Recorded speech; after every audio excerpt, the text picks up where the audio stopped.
Эгер сиз чыркыраган чындыкты, жүрөккө жакын эмоцияны уккуңуз келсе, биздин модераторго жазылыңыз. Бюрократ Биртуган Бекбоевдордун бет тырмачылыгы.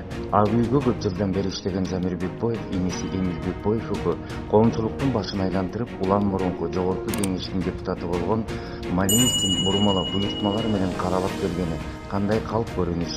Муну ачык эле айтса болот. Биртуган Бекбоевдор менен Малиевдердин соттошуу маселесин келип чыгышы мындай болгон экен. Аслан Малиевдин Бишкек шаарынын Чокмор Эркиндик көчөлөрүнүн кесилишинен 18 соток жер болгон. Ошол жерге биз үй салып берели деп ал кезде ак үйдө иштеп өзүнө аброй тапкан Замир Бекбоев сөз келишимине келет. Бирок ал чиновник болгондон кийин ал кол коюудан баш тартып, иниси Эмил Бекбоев менен кол коюуну өтүнөт.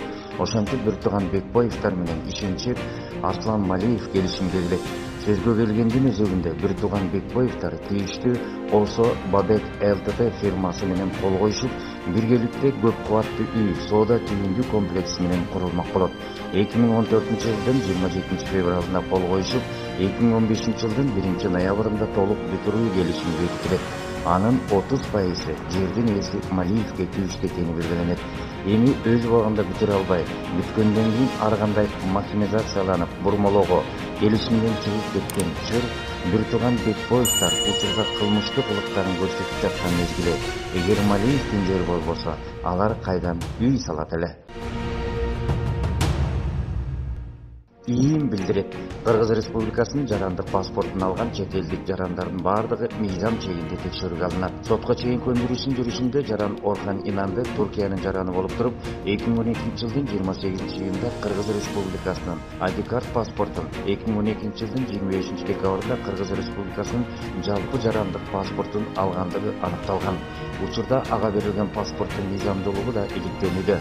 Андан сыркары аталган кылмыш ишин алкагында учурда жалпы Кыргыз Республикасынын жарандык паспортун алган чет элдик жарандардын бардыгы Ички иштер министрлиги тарабынан дыкат иликтенип, текшерүүгө алынат. Алардын паспортторунун канчалык мыйзамдуу экендиги, бир эле учурда эки мамлекеттин паспортун алган фактылар жана Кыргыз Республикасынын жалпы жарандык паспорттары эмне себептен мыйзамсыз берилип кеткендиги жана кимдер бергендиги сыяктуу бардык фактылар текшерилип, аларга юридикалык баа берилет.